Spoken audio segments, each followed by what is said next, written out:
Hey guys, Bjemson Darius, aka BJ here from Dear Dad Podcast. Now, when I started this podcast, I wanted a platform where I can record and upload my content very easily. I didn't want to go through any hoops to get my podcast out there. When I did start my podcast, I was on a different platform. But after I was introduced to Anchor not once, not twice, but over 3 times by my close friends, I decided to give Anchor a try. I must say, I absolutely love it. Not only is it easy to use, but I am able to record, edit, post, and publish all my episodes right there on the app or the site. I was able to transfer all my episodes onto Anchor in less than 5 minutes. That, for me, was unbelievable. Oh yeah, here's the best thing of all. It's free. It is free to use. Yeah, I know, that's crazy, but take my word on this. It's true. Using Anchor has definitely made podcasts so easy. Trust me, you'll love it. So download the free Anchor app or go to anchor.fm to get started.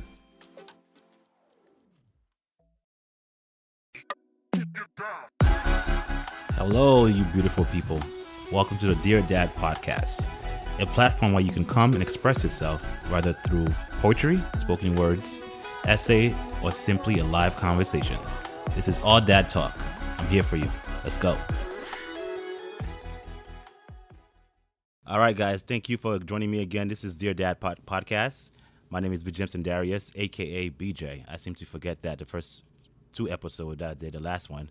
So I'm going to, again, introduce myself. My name is Bjemson Darius, a.k.a. BJ. And today I have a pleasure of having another guest with me to talk about his experience as far as fatherhood or being a dad. And today, without holding you guys back any longer, I'm going to introduce to you Ammar Thomas. Hey, what's going on? Thanks for having me. Yes. All right. So, you know what? I'm not even going to waste any time. I'm going to go straight to the questions. And the questions that I ask you, you can elaborate. You can go as far as you want. There's no time limit. So you can go as far as you would like to go. So the first question I'm going to ask is going to be a basic question. And you can go again as far as you want to. And the first question is, who are you? Who is Ammar? And just let the world know who is Ammar. Oh, that's an interesting question. I wish I had been a bit more prepared for that one. Who is Ammar? Currently, occupation would be photographer or content creator. Okay. I was born and raised in Newark, New Jersey. What else? What do people want to know? Who is Ammar? That's a good question. Yeah, what do you want the people to know about Ammar? Well, what I want them to know? That I'm amazing. No, just that I strive every day to do the best that I can to achieve what it is I want to achieve. That's probably the main thing that I would like to project out there. Nice. Cool. Okay, moving forward to the next question. All right, so this is going to be a little bit in-depth. And again, I would like you to go as far as you want to go with this one. All right, so tell me a little bit about your dad. Okay, about my father. Well, first off, my father is great. I love my father to death. My father, Ammar Thomas. He is, for me, the epitome of the man that I've strived to be, that I've always wanted to be. He is extremely hardworking, intelligent, very handy, and great sense of humor, and in general, a good person, a very kind-hearted person.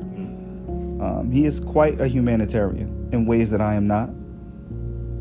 And so, again, a lot of the things that he is, I strive to be, although it's probably a bit hypocritical of me because there are characteristics that he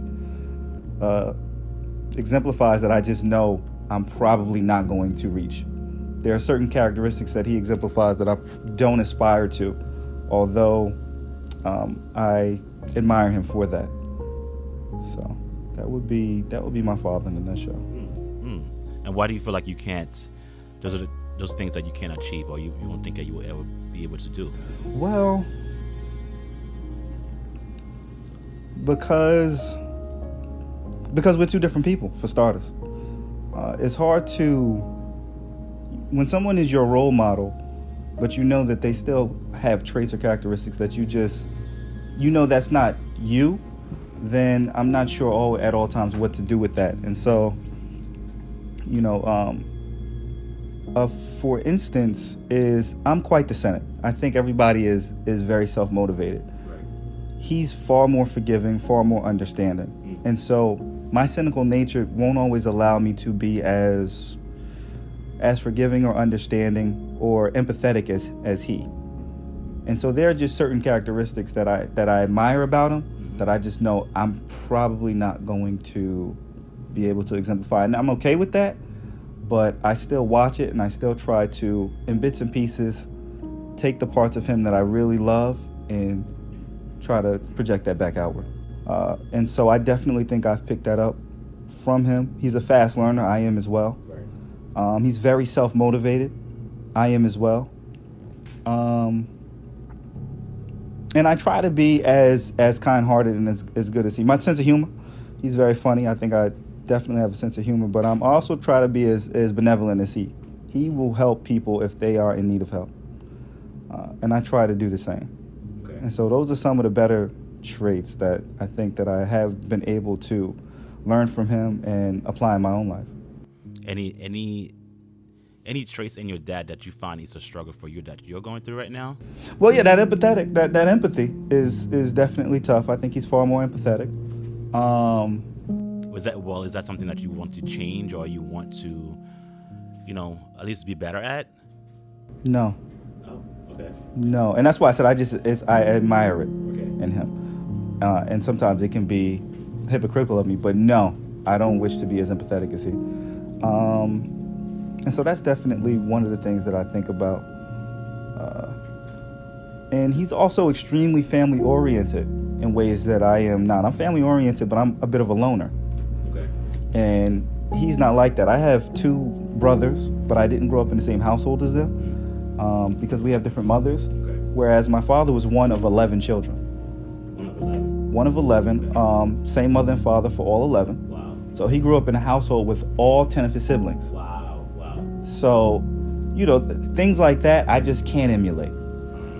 I'm going to be quite the loner because I've learned to entertain myself or to be very comfortable with myself. Okay. He has learned a very different lesson in regards to that. He is very comfortable being around people. He wants to host. Like I said, there are certain things that I admire about him, that we are products of our environment, and my environment was different than his. And so parts of me are different than him. So you said you have a sibling, right? I have 2. I have 2 brothers, 2 older brothers. And where does your father fall in line as far as his siblings? He has 11 siblings. 10, 11 in total, so 10 other siblings. He Right. was the middle of 11. Yes, he was number 6. He loves his siblings to death. Now, as with most families, you're gonna have ups and downs. You're gonna have difficult moments. Right. But he will give his siblings the shirt off his back. He will defend them. He's loyal to a fault. He will defend them to the very end. He's very family oriented. If he can do something for his family, then he's gonna do it. And you say that's in yourself. Is that character that you find in yourself as well, or no? Definitely loyal. I'm an extremely, fiercely loyal person, but I'm just more of a loner. The last time I spoke to my brothers was probably a month ago. Okay. Prior to that, it was probably 3 to 4 months. I can go long stretches of period without speaking to them. I go long stretches of time without speaking to friends. Again, that's not him. Okay. So, but I'm comfortable with that. He would be far less so. I mean, it's different personalities. Exactly. I can understand that. But there's my siblings. I fall into the middle child, you can say. As far as the boy, yep, I'm the second out of everybody else, but I'm the middle child. So I know some people might say this is a myth, but middle child syndrome is real. It's real. Some of the characteristics that you were saying is also something that I can relate to as far as being a loner. I find comfort in being alone. I find it to be relaxing. I don't like congestion. I get kind of paranoid when I'm in a big crowd. I get withdrawn if I'm in a place that I'm not familiar with, or if I'm in a crowd that, let's say I'm going to a meeting and I don't know these people, I don't know their background, I don't know who they are. I tend to overthink, and I tend to think the worst. Maybe the people don't want to talk to me. Maybe I don't want to do certain. I don't know. I think the worst. Or sometimes my best defense is just to shut down and not say anything at all. And it's, for me, it's not something wrong, but it's something that I want to work towards, because I can see the benefits of that. I know with my wife, she's more of a extrovert. She can talk to whomever she come across, and it's not the way she does it. She's not trying to make up conversation. It's not something you can notice. It just flows out with her.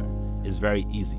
Whereas for me, I had to think twice. I gotta think: is this person friendly? Is this person like me? They don't like me. So I overthink the basic necessities, and the result is I don't do anything.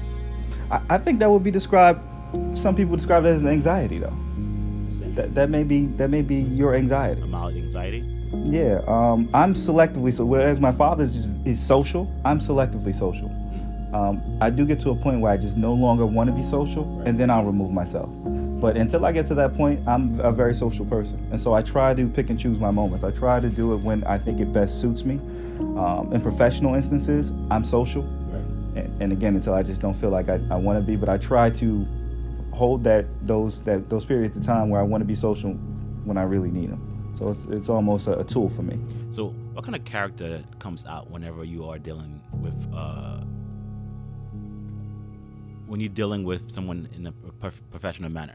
Let's say you are talking to someone as far as either an interview or you trying to interview someone for a photo shoot. What is your demeanor in comparison to, in everyday life? Probably very different. And I think for many of us, and when I say us, I mean black folks, we have a tendency we have the capability to code switch. And so I think that in professional settings, I'm probably a bit louder, definitely utilize my sense of humor, just really social, because I'm code switching. I think how I speak, I'm probably a bit more articulate. Okay. It's completely different. It's like night and day, because I think many of us have to learn how to kind of adapt to the environment we're in, right, and be a bit different. And so it probably looks very different. And I think if you meet people who really know me as opposed to those who I work with, they wouldn't know those two different people. They wouldn't know the person I am personally. Whereas my close friends, if they saw me in a holiday party, for instance, they would say, who is that person? Okay. So it's the code switching, though, that I think we just have to naturally learn and adapt to. I feel like it's a defense mechanism at times. Defense? Do we use it defensively, or do we use it almost aspirationally to get to where we need to go? Is that internally, is that the character we're trying to be, or at least helping us to get to where we want to go? I wonder with the code switching. Is it an aspirational thing? Am I talking a certain way because ultimately I want to be with this crowd, or I want to earn like that crowd, or are we doing it defensively? Is it to protect ourselves in some way, shape, or form, or to not let those know who we really are? I don't know. I think it really depends on the situation. I think for me, sometimes it's aspirational. And the person as well. And the person, yes, and who you're interacting with, absolutely. I mean, depending on who you interact with, I think even your tone changed. Absolutely. If you're talking to a person that's in business, or a friend of yours, or a colleague, your tone and your is different.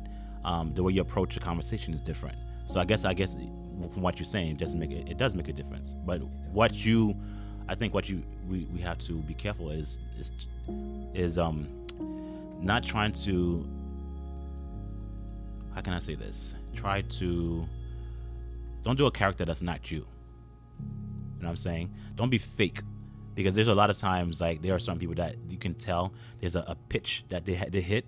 Like, if somebody's lying to you or talking to you and they know they don't want to have any interest in you, they have a higher pitch.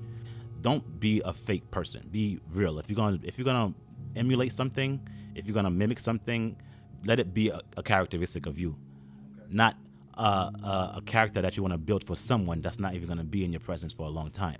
You know what I'm saying? So if it's gonna be you, let it be you throughout, and that's how this kind of conversation is. And you're gonna move on with that. Another person comes in, that's how your mood is, and that's how that person is. And you're gonna project that towards that person. But for you to just act a certain way, and then it's not really you, it comes out fake.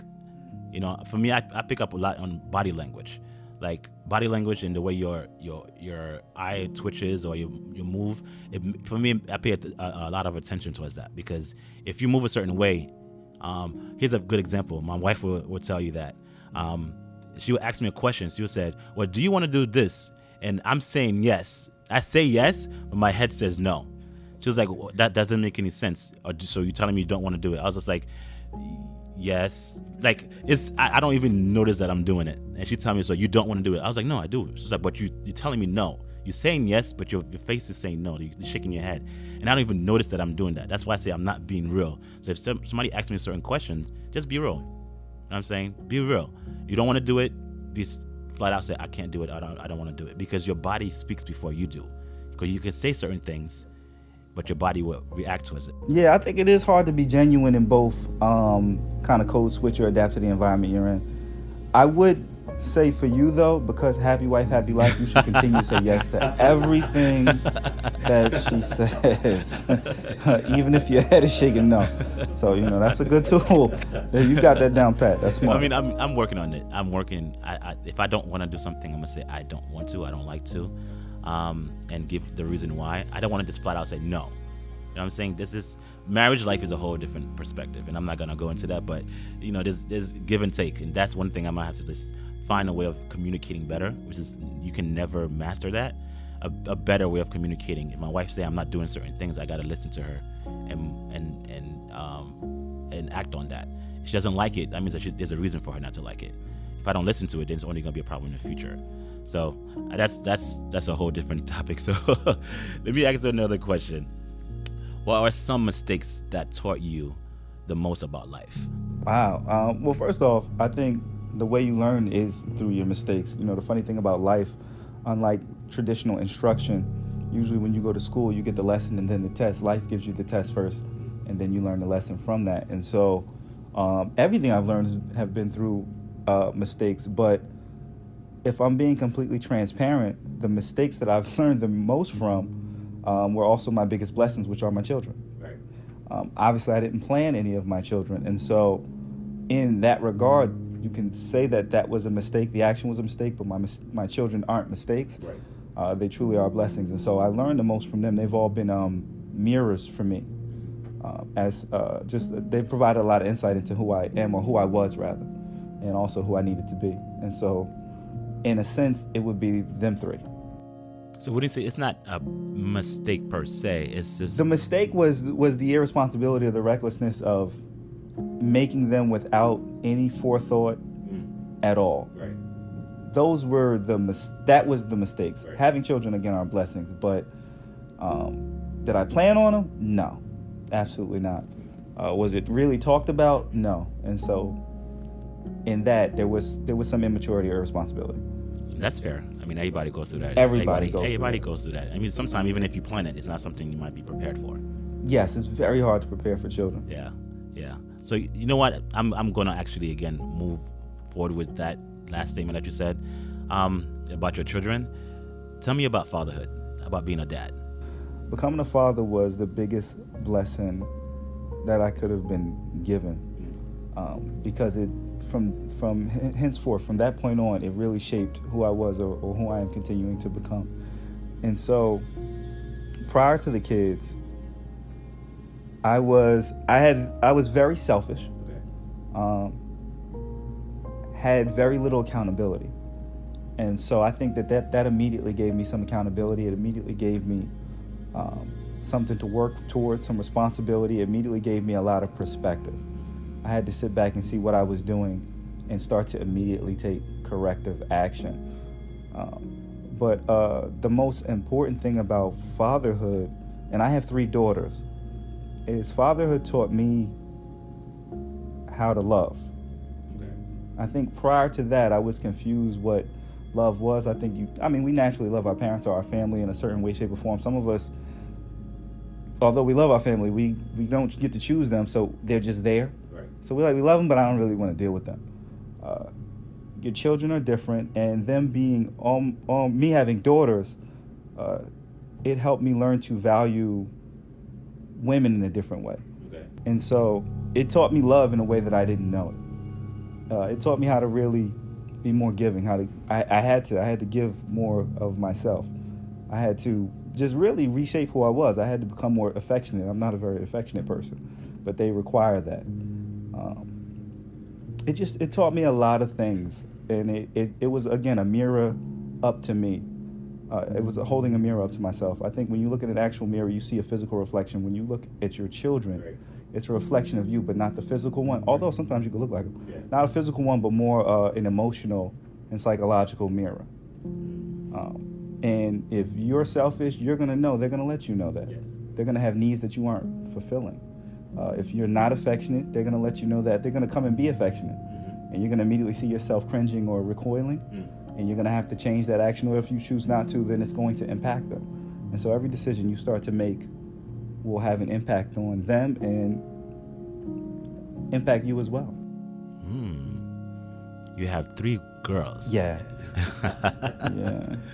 3 girls. No boys. No. No. No boys. Have you ever reflect on that? No. I mean, my thoughts on that are, I just wanted healthy children. And that was it.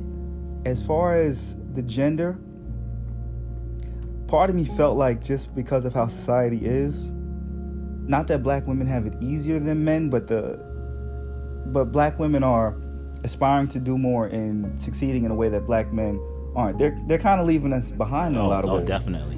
Black women are the fastest growing group of entrepreneurs. Black women are graduating college at a faster rate. Black women are doing a lot. And so I honestly felt a bit of a blessing. Women in general are more independent. Women mature at a faster rate. So I kind of felt like, one thing I always wanted is, if I had kids, I want them to take care of me at some point in my life. That whole role switches. Girls will do that.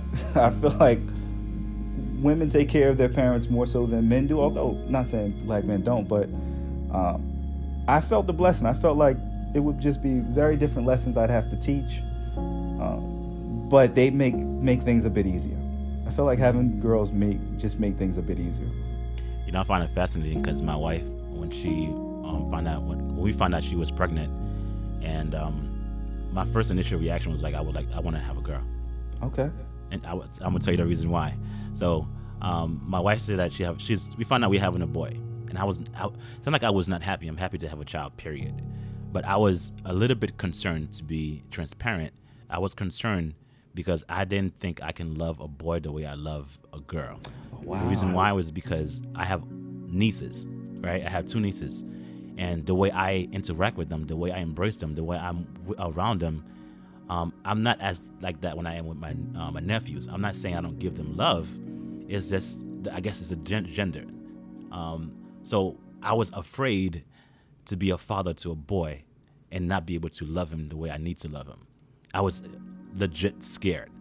And throughout the whole pregnancy, my wife was asking me, well, why don't you talk to the belly and talk to him and make sure that you have a connection with him? It was a detach. I was extremely scared. I was not even scared. I was detached because, I mean, for my wife, I mean, the baby's with her all the time. She feel movement. She feel his heart beating and everything. So she has an immediate connection.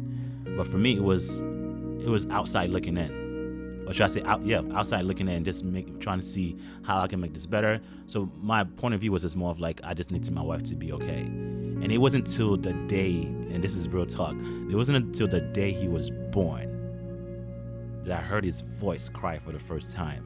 And I looked at him, and I spent the first 48 hours with him. Because my wife had complication. I spent the first 48 hours with my son, and we had an immediate bond. All that fear of having a girl instead of a boy, it all went away, because the amount of love that you have for your child is really, really unmeasurable. I could not, I even still today, the other day I'm just looking at him, I'm like, there's no way I can love someone this deep. And the thing is, it continued growing. It never just stopped. It always grows, and it grows deeper. The thing that he does, the thing that he doesn't do, it just grows deeper. So that concept, as far as having a female instead of a male, went away. So now whenever I'm thinking about having a children, I just want to have a healthy child. Like I want her or him to come out just healthy. I really don't care, because I have so much love in my heart to give that I don't care what gender come out. However, there is an issue that, a slight little issue that I kind of had a concern with. And my wife and I had a brief conversation about, just breaking just a side note a little bit. We sat down and we was like, we're raising a boy to become a man in this society. Yes. It's scary. Yeah. And we literally we sat down and just like reflect on that. From the stuff that's going on in TV and around the world, that you see young men are getting killed each and every day. Again, I'm sorry guys, this is just a side note, but this is actually just what I was going through. We sat down, we was like, look, we having a boy, and he potentially could be one of those victims. Like, how do we train your son? How do we train our kids? How do you train my son to become responsible? How to respond to getting pulled over? How to respond to a cop pulling you over? Like, how do you respond to that? How do you train your kid to do that? And that's something that wasn't a conversation before. Now this is a conversation. How do you change that dynamic so you can come home alive? Absolutely. You're at some point you're going to have that tough conversation with your son. We all know we all have to have those tough conversations with our children. But staying in that same vein with that same topic, what's interesting is I have to have those tough conversations with my daughters, right? Because just like you have to have a conversation with your boy or young man, how to act in certain environments or situations to make sure that they get home safe. Women are preyed upon constantly. Yep. And so I'm constantly worried about your son or everybody else's son and how they're going to react to my young daughters. Okay. Yep. And so I worry about what these young men are being instructed, and I'm constantly trying to instruct my daughters how to keep safe, not only from the people that don't look like them, but from the ones that do. Right. It's a different conversation, and for me, I'm constantly nervous, constantly having to teach my daughters how to really value themselves when society often tells black women not to. Mm-hmm. When the imagery on, you mentioned TV and now social media and everywhere, it seems like society is constantly trying to take women and make them smaller. Right. They're aspiring to be wives where men are being told to aspire to take over the world. Mm. I have to teach my daughters not just to be subjugated. Don't just be some man's prize, trophy, doll, whatever. Yes. Do what they're doing. Right. And then while you're doing that, though, you're going to become intimidating because not only you're a woman, but you're a black woman, and black women who ever show passion are immediately stigmatized as angry. Mm-hmm. And so how do you, rail against that and still get to where you want to go? And so it's a very different conversation, and it's very layered in how you teach your daughters. And so there's a lot of things that I have to try to instruct them.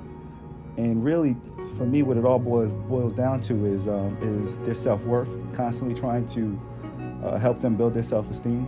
One conversation I have with my daughters, my daughters are 11, 8, and 6. So I have one in, what's that, 5th grade, 3rd grade, and 1st grade, or 6th, 3rd, and 1st. But the conversation that we have before I drop them off to school always ends in the same thing. I tell them every day to be a leader. Okay. And what that means is, number one, have integrity, which for me means doing the right thing whether someone's looking or not. Have respect, and that respect starts with yourself.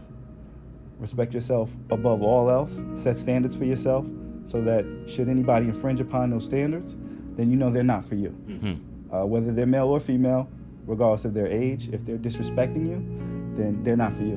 Right. You shouldn't want to be around them. And so constantly having to drill into them, be a leader, meaning do whatever you need to do, what you know is right, regardless of the circumstances, regardless of anything. And so it's a different conversation, but I have a lot of fears too, sending them out into this world on a daily basis. Yeah, definitely. That's a tough one. I continue to want to. What I aspire to as a father is to really send very prepared children out into the world. And so whatever that looked like, that is how I kind of shape the direction in which I move as far as being a father, how best to prepare them. Academically, how best to prepare them. Their personality-wise, how best to prepare them. I know that I'm a role model every day, constantly, and so I have to constantly watch myself and make sure I'm doing things that I would want them to not only see and emulate, but also what they want to see in men. And so, and that's another thing, the difference in genders and having a son as opposed to a daughter. When you have a son, you want to, I guess, be the example of a man, so that he can aspire to some of those things. When you have daughters, you want to be the example of a man so that they go out and they try to find, in a sense, you, which sounds kind of Freudian. But you have to set the bar really high. And so I know once I started having daughters, I had to set the bar really high. There was a lot of things I learned after having kids that I didn't do or care to do before, like cooking. I went out, learned how to cook, taught myself, look up recipes. I'm constantly cooking because I want to make sure that when they go out one day and they start to look for men, those men have to do everything. I do hair, I cook, I clean, I'm completely domesticated, so that when a guy comes along and he doesn't, they're like, oh no, my dad does all that. I don't need you. And I've learned that from him. I don't need you. And so the type of father I wanted to be was just a great example of who men are. Respect women. I watch my tone around women, especially in the presence of my children. Just to constantly just be an example. Just to be a really good example, so that when they go out here, that's what they're looking for.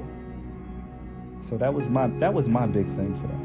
I mean, that makes a big difference as well, having your father as your first role model, because again, you set the bar. Absolutely. You set the bar. If you don't set the bar, that means that anybody else that comes along for your daughter, that means that they're looking elsewhere.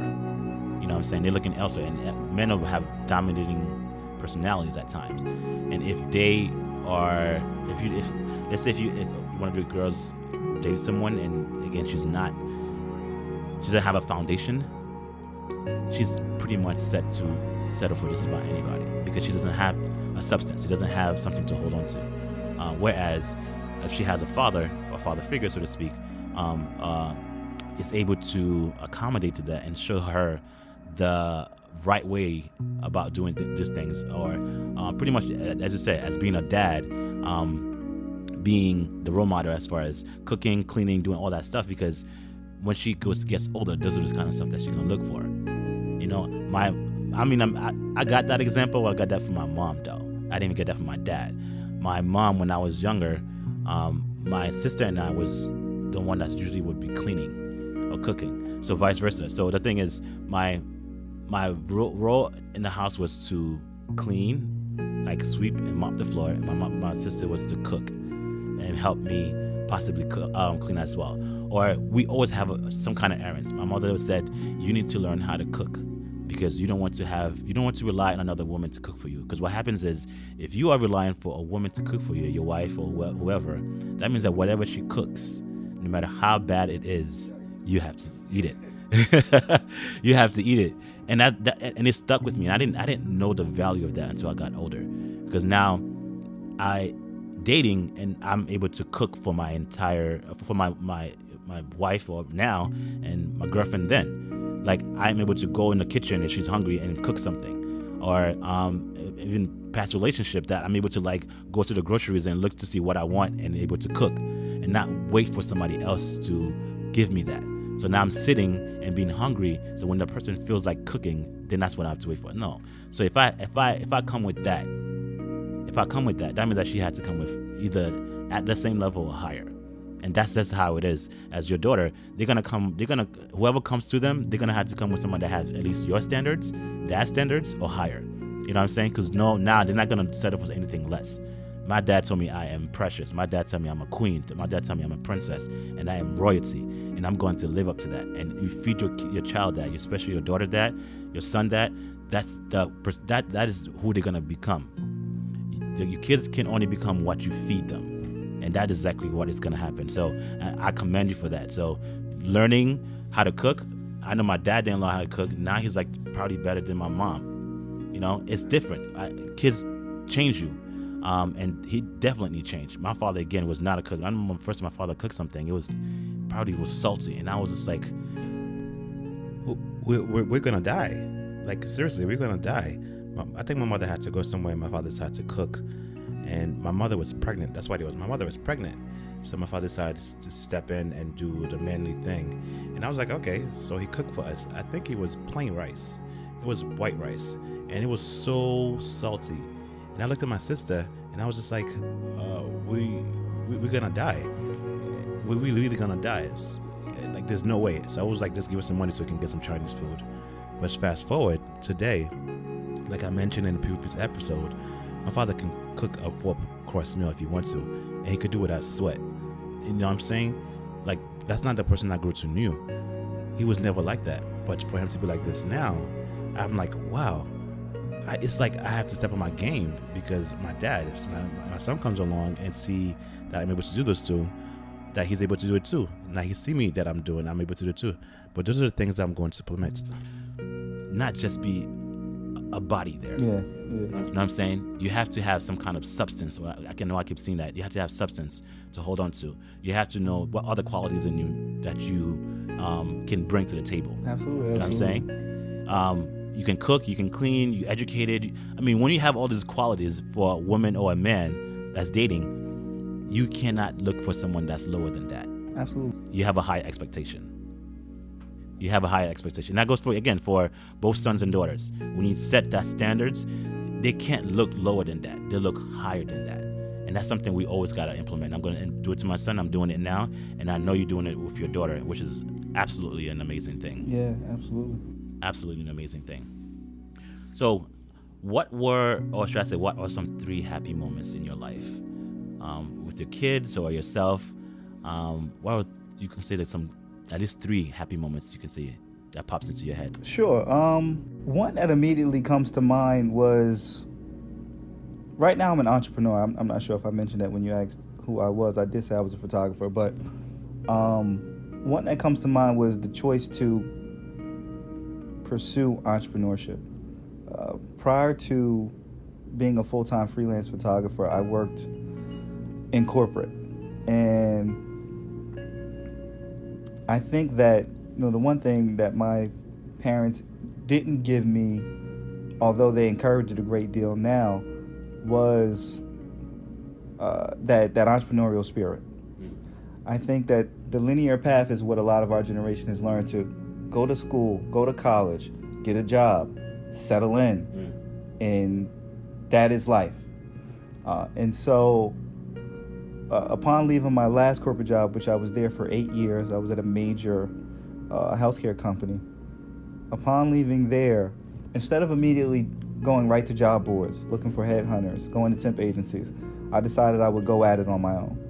And although that was one of probably the scariest decisions, that was also one of the proudest. Because I knew I was going to have to do a lot, but I also knew that every dollar I earned was going to be because I worked really hard for it. And I would only earn based upon how much work I did. And so that was definitely, you want to talk about proud or prideful moments, that was a prideful moment. To sit there and say, all right, this is what I'm going to do. So definitely that. 2 other really proud moments, probably one of them involves the kids. My oldest daughter, who is academically, she's a standout. She's a very intelligent girl. Recently, and it was last school year, because this school year is still pretty new. Last school year, I made it to one of her competitions. It was what they called an oratorical. And an oratorical, which is a strange word, but it's a essay writing contest, essay writing and reading contest. And so she wrote an essay, and it was during Black History Month. So it was probably early this year, around February. And basically the contest was to pick a historical figure from this list of about 10 people and to write an essay on them and then get up in front of the school and speak that essay. And first and foremost, we all know the way history is taught in these public school systems, especially Black history, it's very limited. Learn about Martin Luther King, probably Thurgood Marshall, Frederick Douglass, maybe W.E. Du Bois, Maya Angelou, just very few people. So first and foremost, what she did that was interesting is out of the 10 students in the contest, she didn't choose anybody from the list that she was given. She was the only person to do that. She decided she was going to do her own thing. She was going to learn more than what we're being force-fed. And I was very proud of her for stepping out. And that was kind of risky in this contest or this competition for her to choose somebody that not choose MLK or Michelle Obama. I think 6 of the 10 kids chose Michelle Obama. Michelle Obama, right. And I'm not mad at them for that, but she wouldn't choose somebody that nobody knew about. And who she chose was actually the woman who started the Me Too movement, which is a black woman. A lot of people don't know that. It's a black woman who started the Me Too movement. And so she chose that, and also her being in 5th grade at the time and choosing kind of for a 5th grader, kind of a controversial topic. And to speak on this woman's life, who the woman was sexually assaulted, and had just been through a lot of things. And from out of all of that she had been through in her life, she started this Me Too movement to really push women empowerment and equality. Mm-hmm. And that is what my daughter rode on, and she won the contest. Amazing. Wow. I was really choked up. Wow. So that was cool. Let me see, a third moment. I think another moment that I was really proud was when my mother graduated, when she got her bachelor's. I remember that like it was yesterday. When she got her bachelor's, and both my parents do have degrees, but when my mother got one before my father, and so when she got her bachelor's, and my grandmother was there, which is her mother, mm-hmm. And I call her Nana. My Nana was there, and my Nana has, in her lifetime, she's no longer here now, but she struggled with some mental health issues, but although she's had a lot of times where, because she was dealing with a lot of things mentally, it was tough, she had a moment of clarity at that graduation. And I could see in her how proud she was of her daughter. Mm-hmm. That being the first of her children to graduate from college.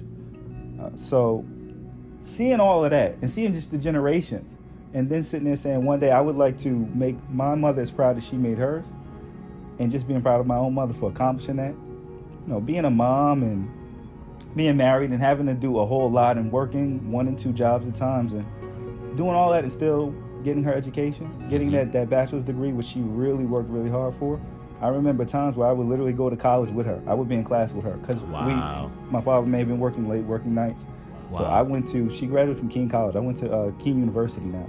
There were classes where I would be in the back of class with her, and she would have to go and negotiate and haggle with professors just to get me to be in there because really wasn't supposed to. You're not supposed to bring kids in school. And so to see her get that was a very proud moment. Yeah, that was cool. Wow. Yeah, seeing the work that she put in was dope. I was visualizing that when you were saying that. To see your mom after all that hard work. Yeah, a lot of work. It took years. I think she graduated. She got a bachelor's when she was, I believe, 40. Wow. So it took a while. Wow. It's never too late. No, never. Never too late. But that was cool. That was dope. That was amazing. Yeah. That was amazing. All right, so we're almost wrapping up. I have just 2 more questions for you.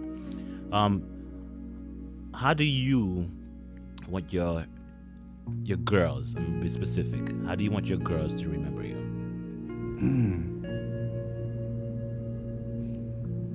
Talking about my memory already? I got a long way to go. How do I want them to remember me? I think what's most important to me right now, and every day is something different with them, but what I'm realizing is extremely important in being a parent is being someone your children can come to and openly and honestly have a conversation with. And so I think when it's all said and done, if they could remember that Dad was someone who I could be transparent with, who I felt extremely comfortable with, and telling him whatever, and he never judged me. He never pointed the finger or came down on me. He just listened. If they could remember me as being someone who really listened to them and didn't judge and just really took in what they had to say and could then help to direct them, I would be very happy with that. I would be very happy with that. I think at times my oldest, my 11-year-old, I think at times sometimes she holds things back. And I try to let her know that I don't care what it is. I don't care what the topic is. Even if it's sex, I know, like, because right now, earlier and earlier, they're being exposed to so much that she knows what sex is. Of course. So I don't care what the topic is. There's nothing that is taboo. There's nothing that is off limits. Know that I was an open book, and you can be one too. And if they all can get that, and I really try to push that on her so that then, because she's an example as the oldest child, so that her sisters can then say, well, if Anaya came to dad and told him this, then I can tell him whatever. And she didn't get yelled at. She didn't catch flack. He just listened. If they can do that and they can just come talk to me, I would be happy with that. So if that's what I want them to look back and think at any time, is that I can talk to him. Wow. Awesome. All right, so last question, and I'm going to let you go. So what do you want the dads, the fathers, the father figures out there to know? About me, or just in general about fatherhood? About fatherhood, or what kind of message you want to leave with fathers, dads out there? Okay, mine's going to be kind of specific to black men. Okay. What I would want black men, and especially fathers, to learn or to know is that you need to learn how to express yourself. I think black men really struggle with expression. I think we've been taught for so long to just be so stoic. Yes. And that does not help your children, especially when you're raising young black men yourself. If you're sending them out into the world where they can't express themselves, they can't cry, they can't be who they are, who they want to be, then they're going to be unprepared. Because the world is going to ask a lot of you. It's going to challenge you every day. And so what I would tell black men, black fathers, is to learn how to express yourself. Don't go into a shell when things get rough. Learn how to cry, learn how to tell your kids you love them. And that's really it. Just learn how to express yourself. Learn how to express yourself. That's awesome. That's deep. That is deep. I can honestly say that's on point. That's on point. I'm not gonna elaborate. I mean, you just shut it down. You shut it down. That was a teardropper, and I am so honored. Oh man, Ammar, thank you so much, bro. Thank you so much for coming to this podcast. Thank you for being vulnerable. Thank you for being a dad. Thank you for being who you are to your daughter. Thank you for that message that you just dropped on us. And I hope that every one of you guys are listening, men out there, to just take that to heart. Listen to what he said. I mean, I mentioned it before in the last previous episode, and he said it right now again to this episode. Be vulnerable. Be open. You know, we can't be stoic. We can't be on a standstill. We have emotions. Allow your emotions to run out. Allow your siblings, allow your daughter, allow your son, allow your wife to know that you are an open book. You are vulnerable. All right, guys, don't be like that person. Don't be that person. But you know, I'm not gonna beat you down anymore, guys. And I just want to thank you so much again for your presence. Thank you for coming back. And Ammar, yo, you rock, dude. You rock. I love that story. I love this legacy that you're gonna leave behind for your daughters. And guys, again, I thank you guys for coming through. And I will see you guys in a few. Bye.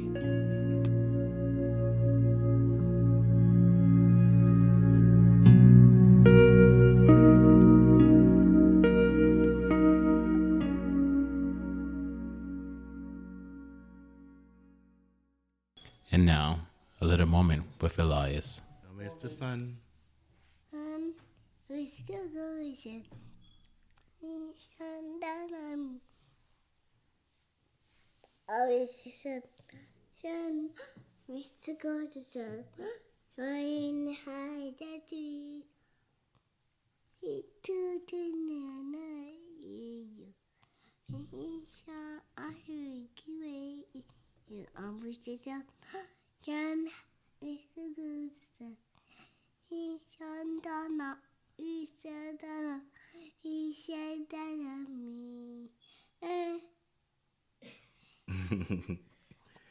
Good job.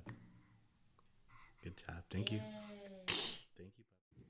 Okay, guys, if you want to keep up or listen to more of this podcast, you can go to Google Play, Stitcher, Apple, and Spotify.